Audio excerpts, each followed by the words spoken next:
Átszállhatnak az M1-es. কিরে পায়রা,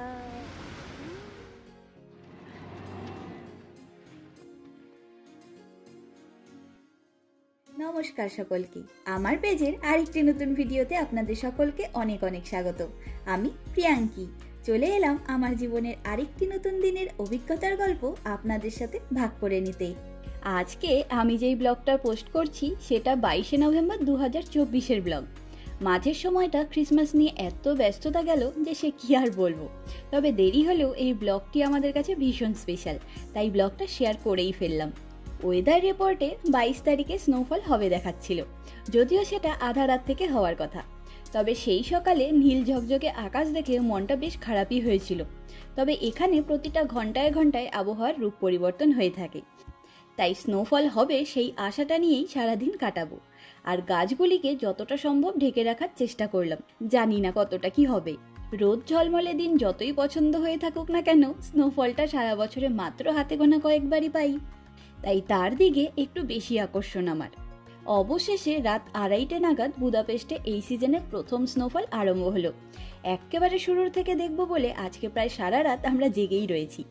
রাত 2টো থেকে স্নোফল শুরু হয়েছে, কিন্তু তখন একদম অল্প অল্প হচ্ছিল, মোবাইলে বোঝাই যাচ্ছিল না।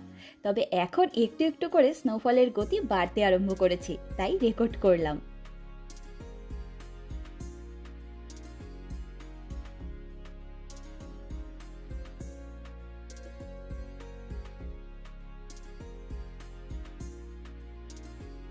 আর তার কিছুক্ষণ পর থেকেই শুরু হলো অবিরাম সাদা ধবধবে তুলোর বৃষ্টি। সত্যি এই অভিজ্ঞতা ভাষায় প্রকাশ করা অসম্ভব। আর মাত্র আধা ঘন্টার মধ্যেই বেশ কিছুটা স্নো জমে গেছে দেখলাম।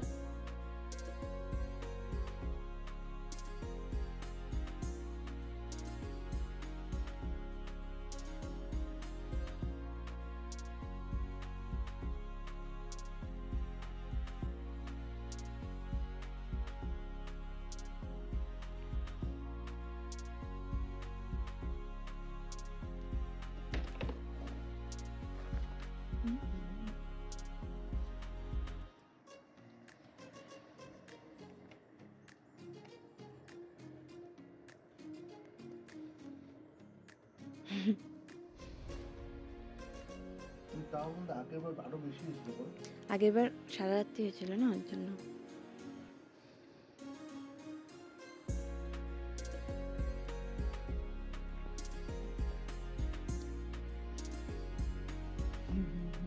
আর এখন বাজে রাত 3:30 মতন। অনেকটা স্নো জমে যাওয়ার কারণে বাইরের ব্রাইটনেসটাও বেড়ে উঠেছে। তবে এই উথাল পাথাল স্নোদের ঝরে পড়া দেখতে আমাদের ভীষণ ভালো লাগে। বেশ খানিকক্ষণ আমরা স্নোফল দেখে তারপর ভোরের দিকে ঘুমিয়েছিলাম।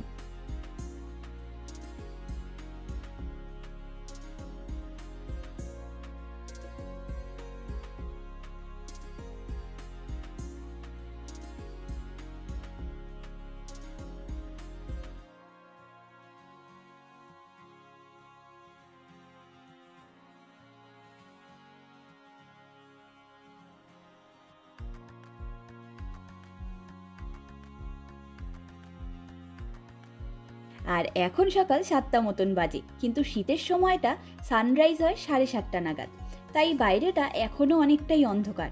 তবে ঘুম থেকে উঠেই দেখলাম পায়রাটা আমাদের ব্যালকনির রেলিং এর ওপরে এসে বসেছে। সকালের শুরুটা কিন্তু ভীষণ সুন্দর হলো, তাই না? আর এখন সকাল 8:30 মতন বাজে। তবে এক পশলা বৃষ্টি হয়ে গেল, তাই বাইরের স্নোগুলো অনেকটাই নষ্ট হয়ে যাচ্ছে দেখলাম। তাই সবিক বলল, চল ফটাফট সিটি পার্ক থেকে ঘুরে আসি, নয়তো সব স্নোগুলো নষ্ট হয়ে যাবে।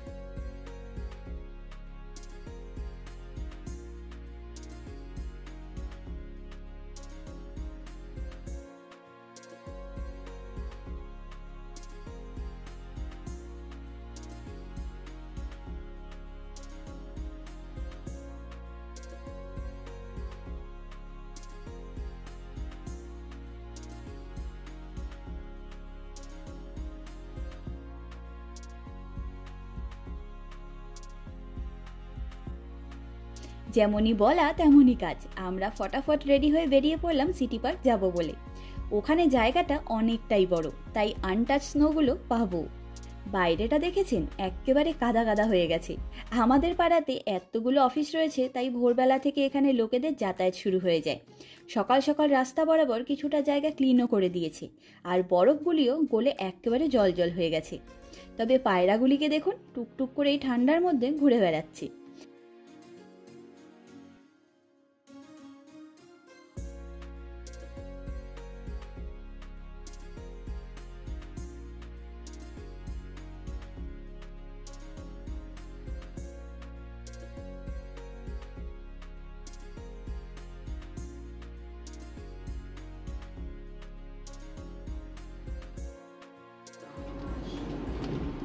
Átszállhatnak az M1-es, az M2-es és az M3-as metróban.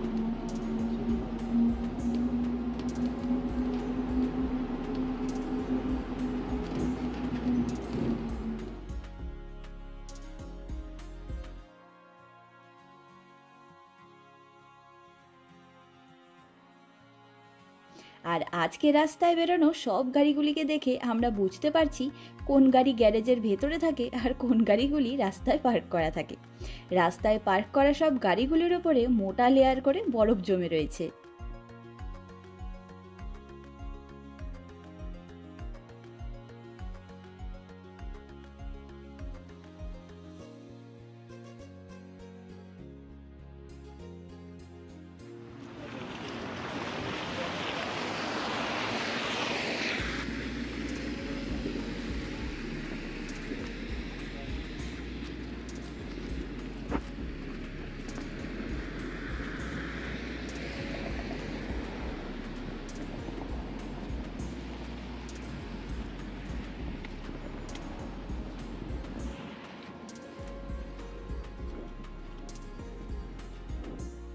এই লেকের জলটা বাইরের আবহাওয়ার চাইতে গরম, তাই এরকম ধোয়া ধোয়া হয়ে রয়েছে লেকের উপরের অংশটা। তবে এদিক ওদিক ঘুরে ঘুরে কোথায় লোকজন হাঁটাচলা করেনি সেরকম জায়গা খুঁজছিলাম আমরা, যাতে একটু বরফ হাতে নিয়ে খেলাধুলা করতে পারি।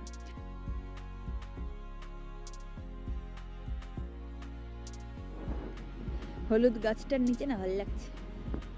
কিরে পায়রা,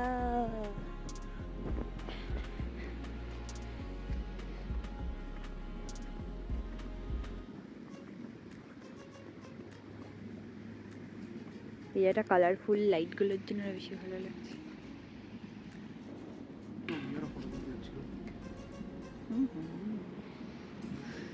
আর জলও কত বল, বৃষ্টি হয়েছে না, জল উঠে গেছে পুরো। ইউনিক দেখতে পায়রাগুলো। রোগা মোটা সব রকম পায়রাই আছে।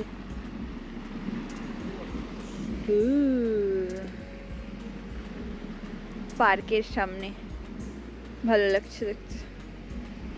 অবশেষে খুঁজতে খুঁজতে পেয়ে গেলাম একটু পরিষ্কার জায়গা, যেখানে মানুষজন কিংবা ডগিরা হাঁটাহাঁটি করেনি এখনো।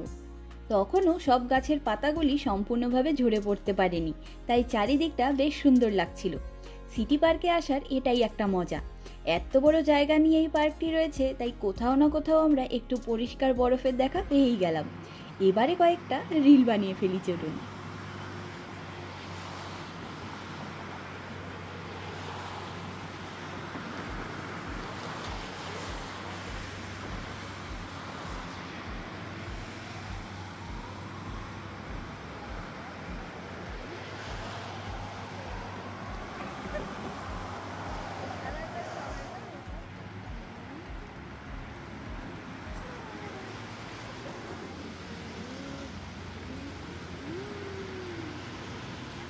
আমার তোলা রিলগুলো তো আপনারা আগেই দেখেছেন, আমি পোস্ট করেছিলাম। আর এই মাসের শুরুর দিকেই এই ফুল গাছগুলিও এখানে লাগিয়ে দিয়েছিল, কিন্তু কালকে স্নোফলে এগুলির অবস্থা একেবারে নাজেহাল হয়ে গেছে।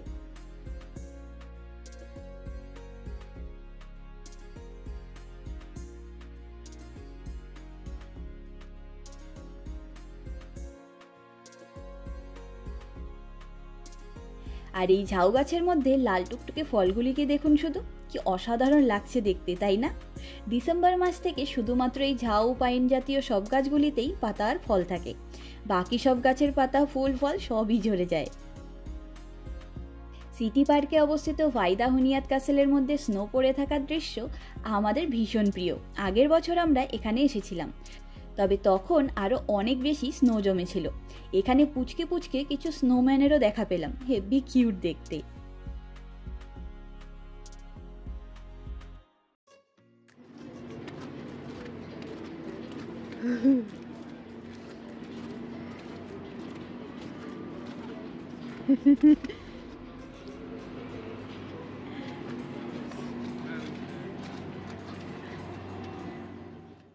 আমি আগের বছর স্নোফলের মধ্যেও এখানে এসেছিলাম। সেই ব্লগটির লিঙ্ক আমি এই ভিডিওর ডেসক্রিপশন বক্সে দিয়ে রাখবো, একবার দেখবেন। তাহলে বুঝতে পারবেন যে কত বেশি পরিমাণ স্নোফল হয়েছিল আগের বছর। তবে এই দৃশ্যটিও কিন্তু ভারী সুন্দর, তাই না? ওপরে গাছের রঙিন পাতা আর নিচে সাদা ধবধবে স্নো, সব মিলে বেশ সুন্দর দৃশ্যের দেখা পাওয়া গেল।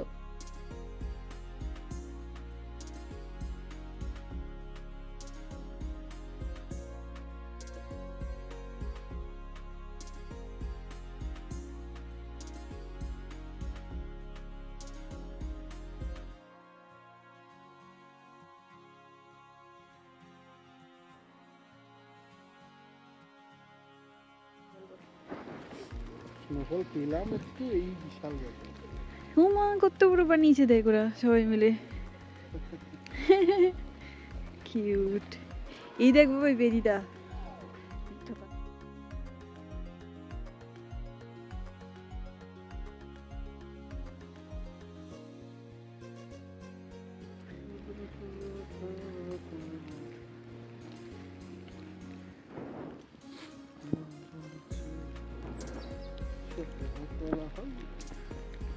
ও ড্রোন উড়াচ্ছে তাই হলো। হঠাৎ করে ওখানে কালার কি?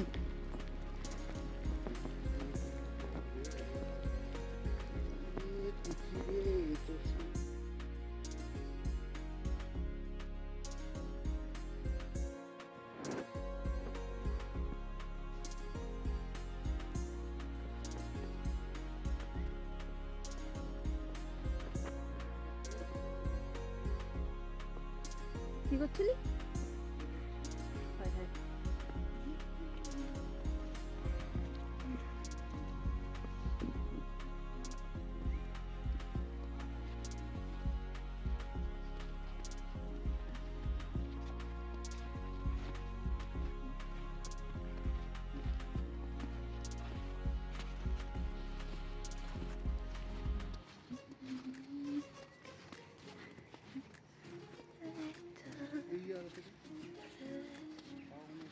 একটা ডগি শুয়ে আছে বসে, ওখানে একটা কালো রঙের ডগি শুয়ে আছে।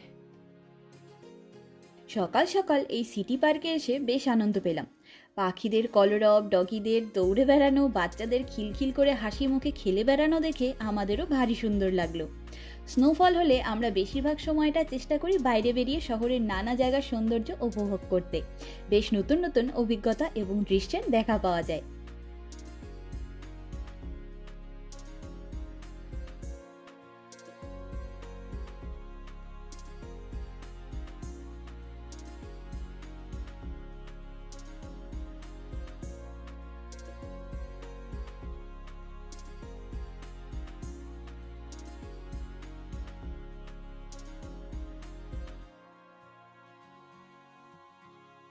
এই কাসেলে ঢোকার সময় দেখলাম কয়েকজন মেয়ে মিলে এই স্নো ওম্যানটি বানিয়ে রেখে গেল, সেটাই কাছ থেকে দেখতে এলাম। স্নোফলের দিনগুলি বাচ্চা থেকে বয়স্ক মানুষেরা একই রকম আনন্দ করে থাকেন এখানে। তবে এখন সকাল 10:30 মতন বেজে গেছে, সৌভিক কাজে বসবে, তাই ফটাফট বাড়ির দিকে এগোবো এবারে।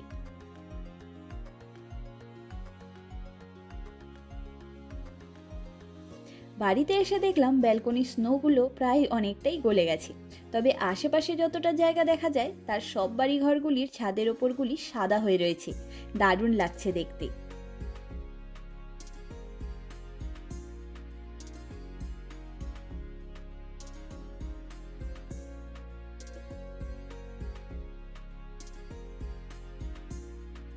তবে জানেন তো, কালকেই আবার সানি ডে থাকবে, আকাশে এক ছিটাও মেঘ থাকবে না, তাই এদিককার সব স্নোগুলো নষ্ট হয়ে যাবে আজকে রাতের মধ্যেই।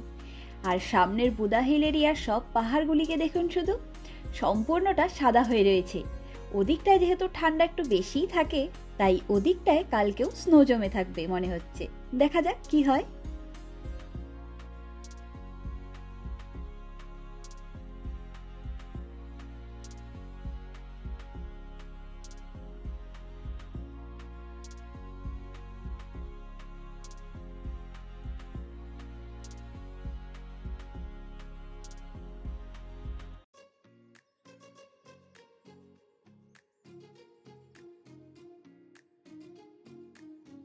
আর এখন দুপুর 12:30 মতন বাজে। বাইরে বেশ খানিকক্ষণ হলো বৃষ্টি হচ্ছে, ওই জন্য বাইরের বেশিরভাগ বরফ গলে জল হয়ে গেছে ইতিমধ্যেই। তবে এবারে আমরাও দুপুরের খাওয়া দাওয়াটা সেরে ফেলি। সকালে এসবের চক্করে ভারী কিছু খাওয়া হয়নি, তাই ভাবলাম লাঞ্চটা একটু তাড়াতাড়ি সেরে ফেলি। চিকেন কারি ভাত বানিয়েছি, সাথে একটু শশার আচার নিলাম। তবে কালকে রাতে 2টো রুটি রয়ে গেছিলো, তাই সব মিলিয়ে ঝুলিয়ে খেয়ে নেব। চলুন আজ তবে গল্পের ঝুড়ি গুছিয়ে নিই। দেখা হবে, গল্প হবে পরের একটি নতুন অভিজ্ঞতার গল্প নিয়ে খুব তাড়াতাড়ি। আমার এই ভিডিওটি কেমন লাগলো লাইক কমেন্ট করে অবশ্যই জানাবেন। আজকের ভিডিওটি এখানেই শেষ করলাম। সকলে ভালো থাকবেন, সুস্থ থাকবেন, আনন্দে থাকবেন। নমস্কার।